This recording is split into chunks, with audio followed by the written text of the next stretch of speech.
Olá pessoal, professor Luiz Santos com vocês, professor de Direito Constitucional, de Direito Administrativo, de Legislação, pós-graduado em Direito Público. Nós vamos aqui fazer a análise do edital, pessoal, da Câmara Municipal de São José dos Campos, o edital de cargo aí de técnico legislativo. Então, uns temas importantes que vieram do edital aí com a matéria jurídica, vocês vão aí ter comigo, provavelmente essas matérias aí no curso, e eu vou fazer aqui uma análise do edital, consoante o que você precisa para ser aprovado nesse concurso. Eu tenho 27 anos de experiência na área de concursos e nós vamos colocar aí à sua disposição, tá certo? Essas questões que envolvem aí a matéria de direito constitucional, a matéria de direito administrativo e a matéria de legislação, que envolve o conhecimento de lei orgânica, tá certo? E também de algumas legislações de natureza complementar aí, digamos que voltada ao município, portanto. Certo? O município de São José dos Campos faz aí esse concurso, né? Coloca à sua disposição aí o total de 25 vagas. E aí vocês observem que nós temos um salário de R$ 3.816,87. A banca examinadora é a VUNESP, uma banca já bem conhecida aí dos professores experientes, né? A inscrição está aí com data já marcada, tá certo? Então, a partir das 10 horas do dia 26/10 até as 23h59 do dia 24/11, exclusivamente pelo site www.vunesp.com.br. A data prevista aí para a prova, 21/1/2022, tá certo? Então, entrando aí ano que vem, pé direito, né, galera? Beleza? Muito bem.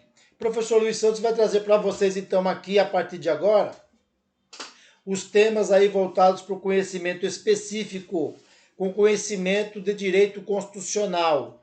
Então, eles colocam aqui títulos, capítulos, tá certo?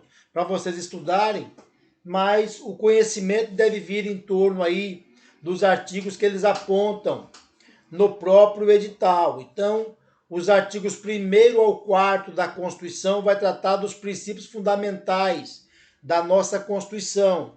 Ali nós temos, pessoal, os fundamentos da República, nós temos também a separação dos poderes, nós temos os chamados Objetivos Fundamentais da República Federativa do Brasil, tratados aí, e também, por derradeiro, os princípios utilizados nas relações internacionais, que seriam aqueles princípios que o Brasil adota, portanto, para se relacionar no campo internacional, como a prevalência dos direitos humanos, tá certo? Seria um dos casos.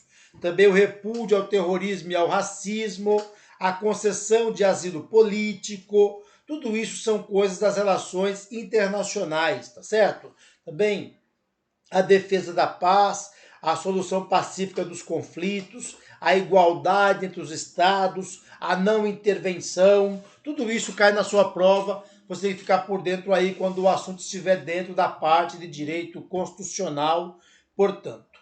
Muito bem, pessoal, superada aí essa primeira análise que nós estamos cuidando, eles também querem que vocês tenham conhecimento a partir, pessoal, do capítulo que cuida aí do artigo 5º da Constituição da República.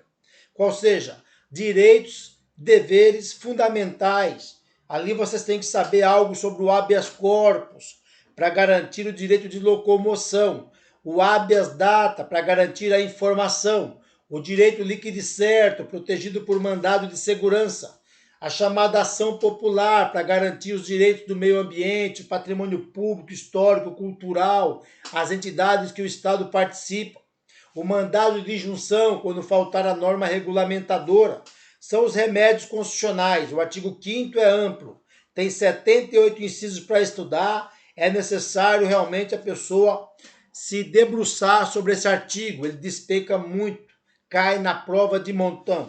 O artigo 6º até o 11 vai cuidar do que nós chamamos de direitos sociais, com destaque aí para os direitos dos trabalhadores urbanos e rurais. O rol dos direitos trabalhistas tem seu berço na Constituição da República. Os artigos 12 e 13 vão cuidar da nacionalidade. Explicação básica, pessoal, sobre o brasileiro nato, o naturalizado, as regras aí, portanto, para aquisição da nacionalidade. E também o edital pede o título 3 da organização do Estado, onde os candidatos basicamente devem saber que o artigo 18 até o 19 vai cuidar, pessoal, da parte que diz respeito aí à organização do Estado, sobretudo no que concerne regra para criação, fusão, incorporação, integração, reintegração, separação, divisão, subdivisão de estados, territórios, municípios, enfim. Tá certo? O 19 vem para dizer que é proibido à União, aos estados, ao DF, aos municípios, subvencionar igrejas, estabelecer cultos religiosos, enfim, porque o Estado é laico. Negar fé aos documentos públicos também não pode. E estabelecer distinção entre brasileiros também não pode. Essa é a parte inicial da organização do Estado. E, por fim, dos artigos 29 ao 31, deve despencar na sua prova, porque é a atuação dos municípios na Constituição da República. Como foi que a Constituição do Brasil organizou os municípios, as regras para os vereadores, para a criação de lei orgânica municipal, a atuação do Tribunal de Contas do município, onde houver, que nós sabemos que só tem mesmo no município de São Paulo e no município do Rio de Janeiro. Os demais municípios paulistas, incluindo, portanto, São José dos Campos, tem atuação da Corte de Contas pelo Tribunal de Contas do Estado, o TCE. Por derradeiro, está cobrando artigo 37 a 41 da Constituição. É importante lembrar que aí está o capítulo da chamada administração pública, seja direta, União, Estado, DF, municípios, seja indireta, por meio do que nós chamamos de autarquias, fundações autárquicas, empresas públicas, sociedades de economia mista, e o que sobra, o que sobeja nessa análise, quais sejam as chamadas fundações de natureza privada, sejam também os consórcios públicos ou os consórcios também de natureza privada, tudo isso é estudado na parte que envolve aí os artigos 37 até o 41 da Constituição da República. Tudo isso está previsto aí para cair na sua prova e você deve, portanto, procurar aí se esforçar o máximo possível para ver, né, conseguir analisar todos esses dispositivos antes da sua prova, evidentemente, para chegar lá mega ultra buster preparado, tá certo? Então, vamos continuar falando aí a respeito desse edital, dessas questões que envolvem aí, né, pessoal, a parte específica, portanto, é a parte jurídica. Muito bem. No que concerne aqui agora ao direito administrativo, o edital quer que você responda questões envolvendo Estado, governo, a administração pública, os conceitos, os elementos, né, os poderes, a organização. Evidentemente que vocês vão aprender a diferença entre Estado e governo, pessoal. Para que exista um Estado, o que nós precisamos mesmo? Nós precisamos que exista povo, que exista um território e que exista um governo soberano. Isso é o que forma um Estado. Consoante a diferença entre governo e administração, nós vamos ver que o governo atua na parte política por meio de órgãos e agentes. Já a administração pública atua na parte técnica, na execução. Também tem lá órgãos. Órgãos de que tipo, professor? São órgãos políticos? Não, são órgãos de execução, são órgãos técnicos, porque a função da administração pública é função administrativa. Então, tudo isso é explicado aí nessa parte de noções de direito administrativo, querem os conceitos, querem as fontes, querem os princípios. É importante salientar aí, pessoal, que o direito administrativo ele bebe muitas fontes. A lei é a fonte primordial, é a fonte primária do direito administrativo. Mas nós também temos jurisprudências, doutrinas, costumes, nós temos mais fontes aí também, tá certo? Princípios é o que não falta. Tem muita coisa para estudar aí, porque nós temos princípios expressos na própria Constituição da República. Temos princípios que são inexpressos, estão, portanto, colhidos aí no meio da lei, da doutrina, tá certo? Ainda temos princípios basilares, que são os princípios peculiares do direito administrativo. Tudo isso será estudado, tá certo? O edital está exigindo o fator de você ter uma linha cobrando isso no item 2, não quer dizer que você não tenha muita coisa para estudar e chegar na prova tinindo. A questão aí na sequência, pessoal, que envolve a organização administrativa direta e indireta, de certa forma já é explicada lá no direito constitucional, né? O que eu acabei de falar com vocês agora aí, ou seja, União, Estados, DF, municípios na chamada ADM direta, e as autarquias, as fundações, as empresas públicas e sociedades de economia mista na indireta, com os acréscimos, né, das fundações de natureza privada, os consórcios públicos também, tudo isso é estudado por essa parte. Bom, ato administrativo, fala-se aqui em conceitos, requisitos, atributos, né, desfazimento, saneamento, extinção, classificação. Tudo isso aqui é estudado numa matéria chamada atos.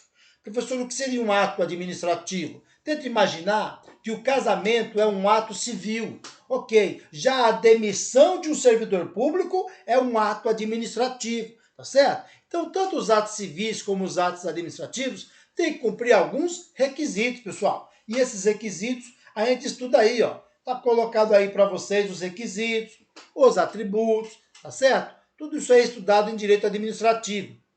Um ponto importante também a se estudar é a parte final aí do item 4, que é a vinculação. O servidor faz o que a lei manda, pronto e acabou. É a discricionariedade. O servidor faz o que a lei manda com uma margem de liberdade para atender à oportunidade e à conveniência. E ainda se coloca aí, pessoal, a Lei 8429 de 92. Para quem não sabe, essa é a lei de improbidade administrativa, a lei que pune a desonestidade no trato da coisa pública, a desonestidade qualificada. Ela tem 25 artigos, mas o edital está pedindo somente do 1º até o 13. Então, lógico, serão esses aí que devem ser abordados em aula, você busca o estudo em torno desses artigos. No mais, pessoal, salienta-se ainda aqui a exigência da Lei Orgânica do município de São José dos Campos, que entra na parte da legislação municipal. E aí é importante salientar aí que pegaram aqueles temas que já estavam na Constituição da República e trouxeram para a Lei Orgânica do município. O que é a Lei Orgânica do município, pessoal? É, na verdade, como se fosse, entre aspas, a Constituição Municipal, elaborada, portanto, pela Câmara Municipal, e exige aí regras e conhecimentos sobre o poder legislativo, do qual eu acho que vocês devem, né, dar uma atenção especial, haja vista que o seu concurso é do poder legislativo, e também traz regrinhas aí a respeito, né, da chamada administração pública no âmbito dos municípios. Consoante agora aí a Lei Municipal 56, esse Estatuto do Servidor Público de São José dos Campos, também está exigindo aí somente alguns artigos, né, do chamado regime disciplinar, que vai envolver os deveres, as proibições, as responsabilidades, as penalidades, a forma de aplicar a pena no servidor. Está aí colocado os artigos 97 a 120. Consoante a parte do processo administrativo disciplinar, tem 7 ou mais artigos aí, ó, 121 a 130. Tá? É uma matéria bem tranquilinha, gostosa de estudar. Lá está o rol dos direitos trabalhistas tratados aí a partir do servidor público. Acho interessante que vocês também fiquem bem atentos a essa parte que envolve, portanto, os direitos do servidor público. É importante salientar ainda a vocês aí, pessoal, que essa legislação, ela cai normalmente em todos os concursos públicos, não só da Câmara, mas também quando envolver concurso público da prefeitura, tá certo? Quando envolver aí os demais concursos, é muito comum, tá certo? É muito comum eles cobrarem aí a parte que envolve o conhecimento da Câmara de Vereadores, né, sobre tudo do que diz respeito aos servidores estatutários, tá certo? Então é isso aí, espero que vocês tenham compreendido essa análise do edital do concurso de técnico legislativo. Me despeço de vocês, nos veremos oportunamente nas aulas de direito constitucional, administrativo e de legislação. Beleza, galera? Da minha parte, então, Eu espero ter podido contribuir aí com vocês, né? Na medida do possível, tanto quanto eu pude, né? Deixar vocês aí bem por dentro, portanto. Beleza? Até outro dia.